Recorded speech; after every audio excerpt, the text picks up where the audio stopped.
तो क्या उत्तर प्रदेश में अब योगी आदित्यनाथ का दौर सिमटता हुआ नजर आएगा?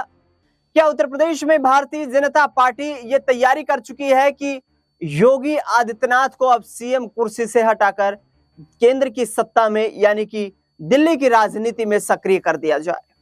दरअसल पिछले दिनों कांग्रेस पार्टी ने जिस तरीके से हमला बोला, समाजवादी पार्टी ने जिस तरीके से हमला बोला और उत्तर प्रदेश में जिस तरीके से गाजियाबाद के लोनी से विधायक नंदकिशोर गुर्जर ने यह कहा कि उत्तर प्रदेश में एक तरफ योगी आदित्यनाथ हिंदुत्व का झंडा बुलंद करने की बात कर रहे हैं, लेकिन प्रतिदिन 50,000 गायें कट रही है। ऐसे में अखिलेश यादव आग बबूला हुए। उन्होंने कहा कि योगी आदित्यनाथ सरकार इतना बड़ा हिंदुत्व का एजेंडा लेकर 80-20 का नारा देकर उत्तर प्रदेश की राजनीति में जहर घोलने का काम कर रही है। आखिरकार मुख्यमंत्री के दावों की पोल खुल रही है। दूसरी ओर नंदकिशोर गुर्जर ने यह भी आरोप लगाया कि योगी सरकार में जो बड़े अधिकारी हैं, वो तमाम बड़े अधिकारी भ्रष्ट हैं, उन्हें तत्काल प्रभाव से हटाया जाए। इसके साथ साथ हाईकमान को यह भी एक्शन लिया जाना चाहिए कि बाबा को मुख्यमंत्री की कुर्सी से हटाकर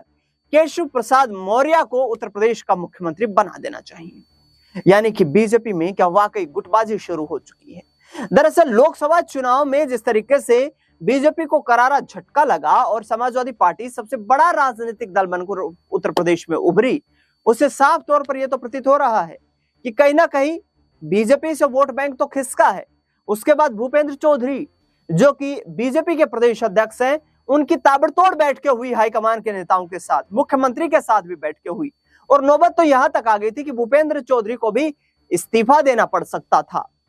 लेकिन हुआ कुछ यूं कि भूपेंद्र चौधरी ने विधानसभा के उपचुनाव तक का इंतजार किया। उपचुनाव में 10 में से 8 सीटों पर बीजेपी ने जीत दर्ज कर ली और सबसे बड़ी सीट उत्तर प्रदेश के मुरादाबाद में कुंदरकी जो विधानसभा सीट थी, जो समाजवादी पार्टी का गढ़ मानी जाती रही है, उस किले को भेज दिया बीजेपी ने भूपेंद्र चौधरी की अगुवाई में। ऐसे में भूपेंद्र चौधरी का एक अलग गुट बनता हुआ नजर आ रहा है। केशव प्रसाद मौर्य अलग यहाँ पर अपनी रणनीति तैयार कर रहे हैं। ब्रजेश पाठक की अलग महत्वाकांक्षाएं हैं क्योंकि संघ से जुड़े हुए हैं। ऐसे में पिछले दिनों प्रधानमंत्री नरेंद्र मोदी ने जिस तरीके से नागपुर आरएसएस मुख्यालय का दौरा किया, उस दौरान उन्होंने अपना भाषण भी दिया और प्रधानमंत्री बनने के बाद वह पहली बार आरएसएस के मुख्यालय पहुंचे, जहां पर मोहन भागवत के साथ घंटों तक उनकी मुलाकात भी हुई। दरअसल राजनीतिक जानकारों की माने तो कहीं ना कहीं मोहन भागवत ने प्रधानमंत्री नरेंद्र मोदी की कार्यशैली और योगी आदित्यनाथ की कार्यशैली को गहन चर्चा का विषय बनाया नागपुर में, जिस वक्त पीएम मोदी नागपुर दौरे पर थे। उस दौरान मोहन भागवत ने कहीं ना कहीं ये संकेत देने का प्रयत्न किया कि अब मोदी जो कि प्रधानमंत्री हैं, उनकी जगह पर किसी ऐसे चेहरे को उत्तर प्रदेश में सक्रिय किया जाए जिससे कि 2027 का चुनाव जीतना बीजेपी के लिए आसान हो जाए। 2027 में उत्तर प्रदेश में विधानसभा का बड़ा चुनाव है और इस चुनाव को बीजेपी क्या योगी आदित्यनाथ के चेहरे पर लड़ेगी या फिर किसी अन्य चेहरे के ऊपर लड़ेगी, यह भी बड़ा सवाल है। पार्टी में गुटबाजी की खबरें भी सामने आ रही है और ऐसे में ही कहीं ना कहीं अब जो खबर सामने आई है वो ये है कि योगी आदित्यनाथ को अब आने वाले वक्त में भारतीय जनता पार्टी राष्ट्रीय अध्यक्ष बना सकती है। बीजेपी का राष्ट्रीय अध्यक्ष जेपी नड्डा का कार्यकाल खत्म हो रहा है और ऐसे में बीजेपी के राष्ट्रीय अध्यक्ष के होते हुए क्या वाकई में उत्तर प्रदेश में योगी आदित्यनाथ सरकार फिर से एक बार अपना कर्तव्य दिखाने में कामयाब हो पाएगी? क्योंकि योगी आदित्यनाथ का साफ तौर पर कहना है कि हिंदुत्व का एजेंडा उनका प्रमुख यहाँ पर वेपन है। इसी एजेंडे के साथ वो आगे बढ़ेंगे क्योंकि वो इतिहास को याद करते हैं तो कहीं ना कहीं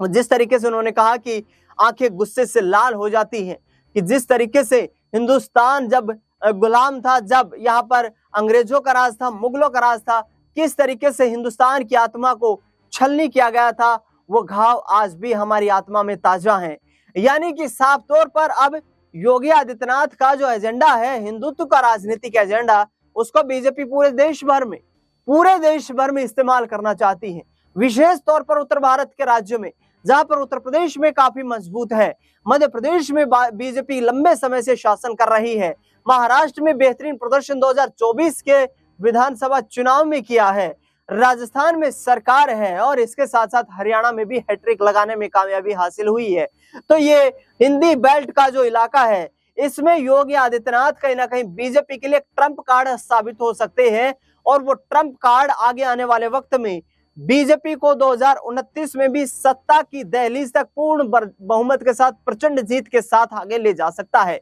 ये आरएसएस और बीजेपी का एक साझा प्रोजेक्ट है जिस पर रणनीतियां तैयार की जा रही हैं। योगी आदित्यनाथ को बीजेपी इतनी आसानी से एस्केलेट नहीं करेगी, क्योंकि योगी आदित्यनाथ का ही वो नारा कि कटोगे तो बटोगे हरियाणा में प्रचलित रहा, महाराष्ट्र में प्रचलित रहा और उसके बाद उत्तर प्रदेश के विधानसभा चुनाव में काफी प्रचलित रहा, जिसके चलते बीजेपी संगठन की तस्वीर तकदीर बदल गई, क्योंकि योगी आदित्यनाथ वो चेहरा बनकर उभरे इस विधानसभा के चुनाव में कि आखिरकार बीजेपी को कहीं ना कहीं प्रधानमंत्री नरेंद्र मोदी जैसे प्रभावशाली जो चेहरे की एक उम्मीद थी, वो चेहरा भी उन्हें उससे बेहतर यहाँ पर दिखाई देने लगा। तो ऐसे में भारतीय जनता पार्टी के लिए एक चैलेंजिंग टास्क है।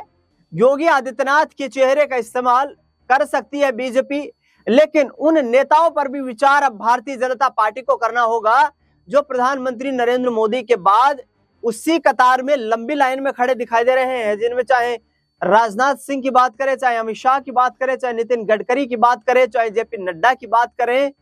ये तमाम वो चेहरे हैं जो कहीं ना कहीं इस उम्मीद में है कि आने वाले वक्त में उन्हें प्रधानमंत्री की कुर्सी तक बैठने का एक अवसर मिल सकता है। लेकिन मोदी के मुकाबले इंपैक्टफुल चेहरों की बात करें तो योगी आदित्यनाथ ही बीजेपी में कहीं ना कहीं दिखाई देते हैं। योगी आदित्यनाथ के खिलाफ उत्तर प्रदेश में एक बड़ा यहाँ पर कहे तो बीजेपी के लिए एक बैकफुट पर जाने वाला पॉइंट हो सकता है कि पिछले कुछ वक्त में अपराध बढ़ रहा है और ऐसे में विपक्षी दल लगातार सरकार को निशाने पर ले रहे हैं। लोकसभा चुनाव में जो हार का सामना करना पड़ा यहाँ पर भाजपा को, वो कहीं ना कहीं बीजेपी के लिए गले की फांस बन सकता है और योगी आदित्यनाथ का वो वीक पॉइंट दिखाई देता है। ऐसे में केंद्र की राजनीति में सक्रिय करके योगी आदित्यनाथ का कितना बड़ा सियासी लाभ उठा पाएगी भारतीय जनता पार्टी, ये तो आगामी वक्त में देखना होगा। लेकिन क्या केशव प्रसाद मौर्य, ब्रजेश पाठक की वो रणनीति काम कर गई है, जिसके आधार पर ये खबरें सामने आ रही हैं कि योगी आदित्यनाथ को राष्ट्रीय स्तर की कोई बड़ी जिम्मेदारी देकर